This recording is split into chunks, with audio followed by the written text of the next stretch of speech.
everybody, and welcome back to the channel. I'm your host, Orange Zeppelin, and we are in the most wonderful time of the year. The Reese's pumpkins are here, the skeletons are dancing. It's just a good time all around. It's actually cold today, and very often our Octobers in this area are scorching hot until just before Halloween, which kind of is what happened. We had one really hot week, and then everything else was super foggy and dreary.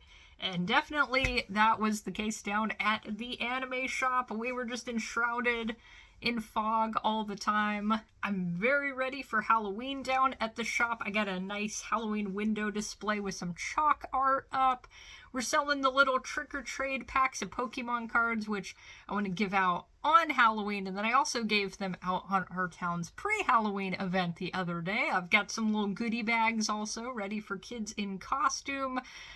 I've opened quite a few of the packs myself. There's some pretty cool cards. And I also bought an entire package to give out here at home on Halloween. And I did a little bit of zine distribution around the town. I participated in a zine collab with my art homie Beefus Von Griefus.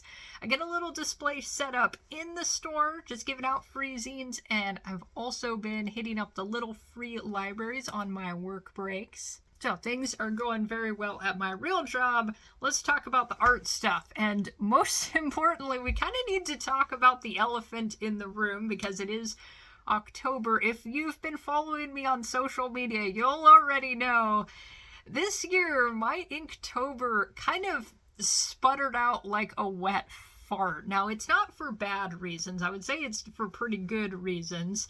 And it's really just that I've been very busy with all sorts of other art stuff, mostly paid commission stuff. You've heard me talk plenty of times about the comic commission I've been working on. I'm still doing the cover. It is coming together. It's gonna be ready very soon. I'm already in the works to be working on issue 2, so I'm super excited about that. But let's jump back to Inktober just for a second, which I very rarely follow the actual Inktober prompt. I usually kind of do my own thing. I'll follow other prompt lists, and this year I was using something called the Spookydelic Drawing Challenge, which is a really cool list. So my complete abject failure was not because the prompts sucked. The prompts are really cool. I did write everything down on this with some notes. This looks like absolutely nothing. This is manic cave scrolling, but I did go in with a plan, and that just did not happen. I get to like day 12, which I am gonna do a whole post-mortem video very soon. I always do my Inktober roundup videos where I share everything I did. It's gonna be a little bit of a short video this year, and I also want to talk about, am I gonna be doing Inktober challenges and art challenges, like long-form art challenges in the future, because at this point I just do not have enough time to do all of the things that I want to do, because I'm spread between like work, artwork, housework, and then like learning Scottish Gaelic. I kind of want to learn Klingon. I am determined to never learn a useful language. And then I'm also trying to get back into regular exercise because I used to be very, very, very on top of running and weightlifting, and then I fell off the wagon, and then the wagon rolled back and ran over my body multiple times. The horses pulling the wagon trampled on me. It just wasn't a good time. If I don't work out regularly, I feel like I got hit by a bus. It's just becoming very evident that that is the case. If I don't eat healthy, I feel like I got hit by a bus. I had a cheat day yesterday and I ate like 1,000 calories of Taco Bell.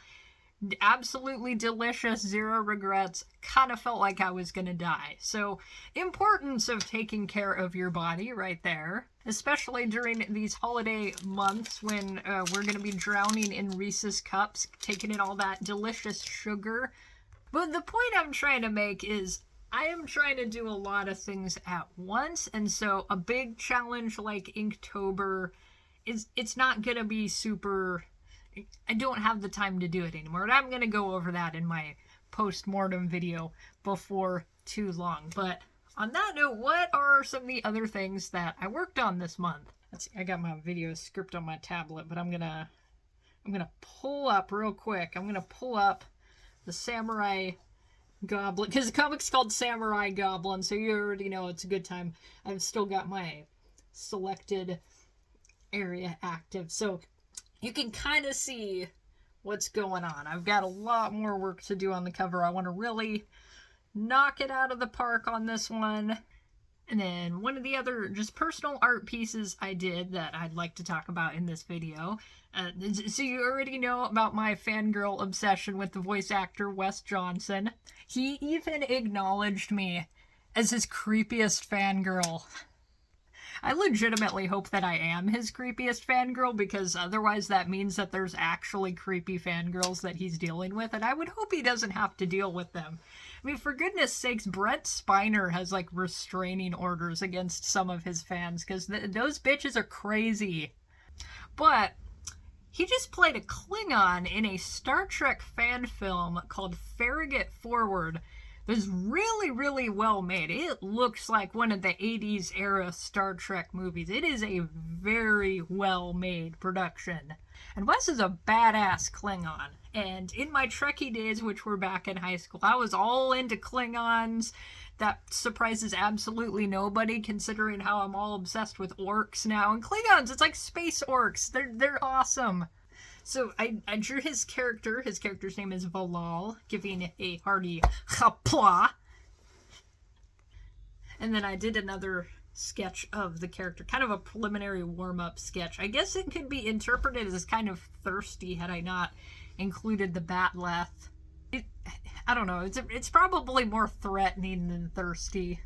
And I'm going to link the movie in the comments down below. So if you enjoy Star Trek, you're probably going to like this movie. And one of the things that I want to do in the future is I want to share some of my old Star Trek fan art and rate it on how probably terrible it all is. It's definitely terrible. I know for a fact it's terrible because I saw a lot of it.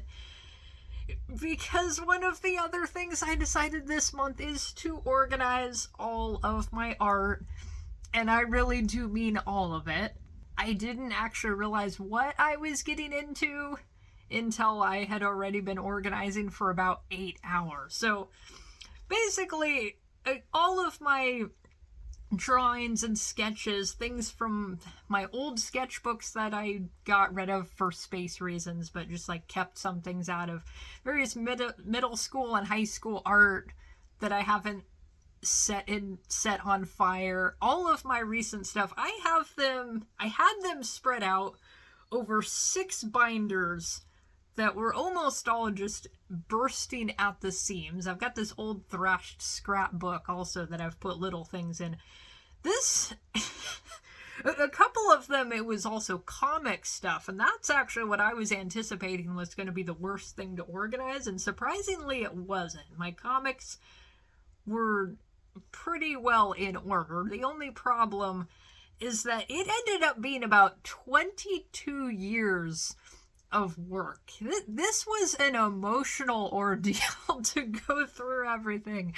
The reminder that I used to be absolutely terrible, which I think is a good thing to remind yourself, and I will always say I'm very proud of young me for how prolific I was. I mean, it's all terrible, but I put a lot of work into that, and that is damn impressive. But in the end, I parted with very few pieces of art. There were only a few things that I just recycled because I didn't see a huge value in keeping it around. A lot of things, a lot of drawings, I just cut them out and pasted them into my scrapbook, which someday I might do a video sharing that, because that is a trip. That is over 22 years. Actually, that one's not 22 years of art. It's a lot of weird doodles that I did in class. And then things I cut out and pasted in just because I didn't want to use up a binder sleeve for one little doodle. I threw some of the actual binders away because they were literally bursting at the seams. I could tell by what was written on the side that I'd had them since high school. I could tell that was my high school Spanish binder, and I don't think I need to hold on to that at the ripe age of 30. And see, I have studied a useful language once. I did take a year of Spanish.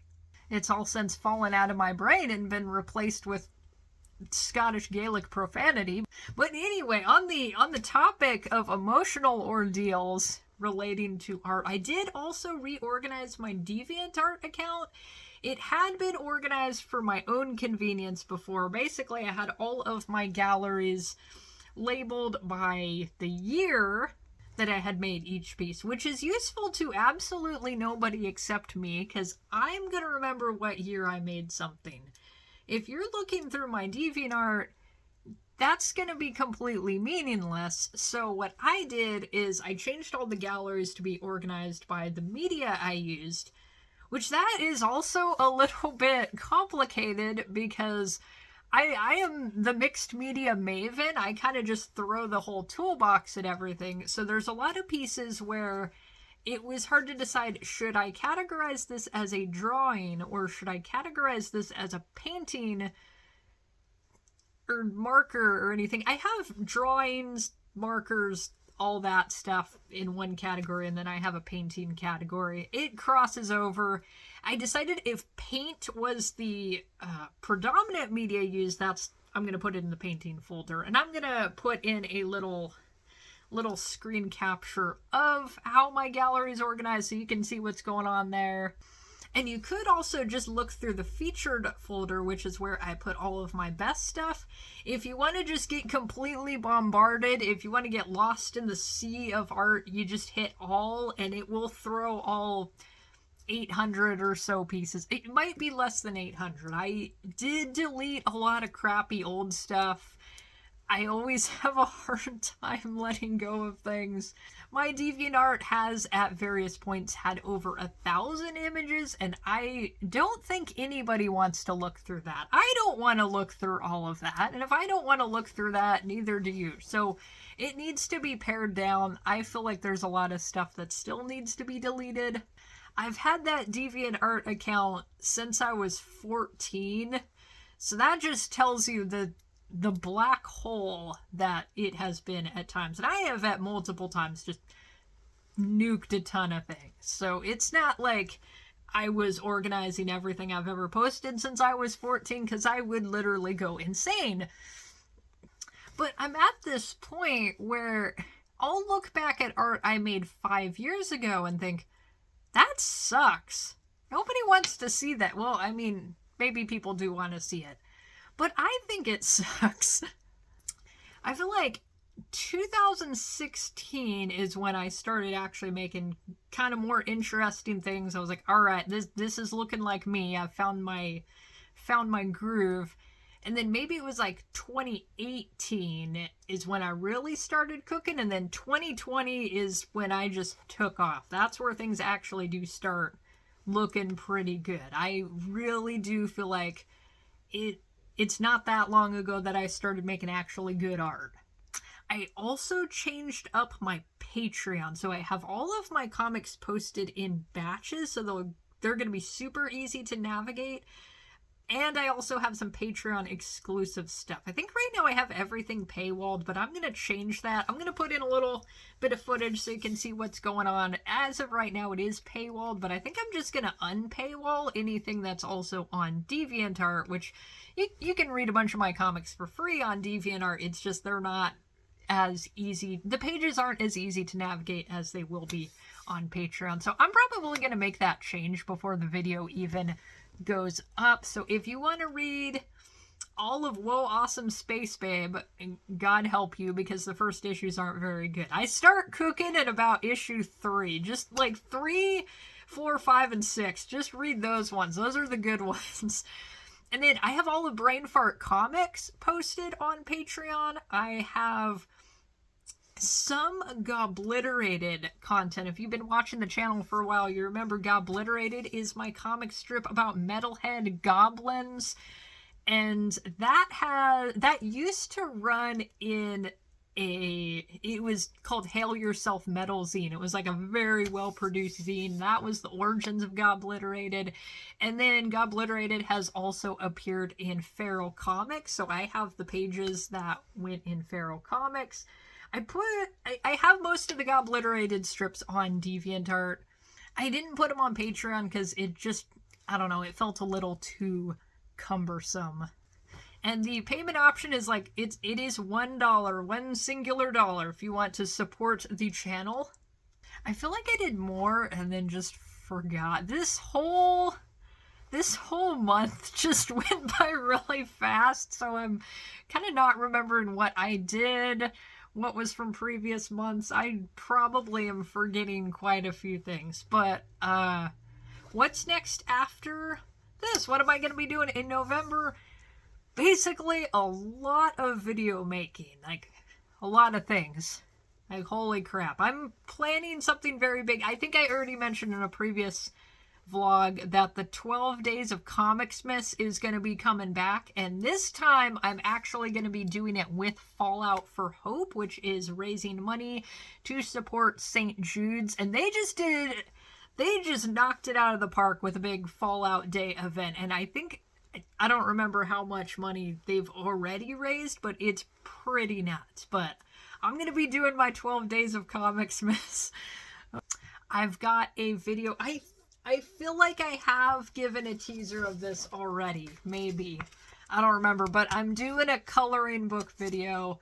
I'm having a lot of fun working on this. I have one more thing I want to film for the video before I start doing my editing on part 1, because it's going to be a 3-part video. We are going to be... I'm taking full advantage of that $1.25 that I spent on this coloring book. It is going to be a good time.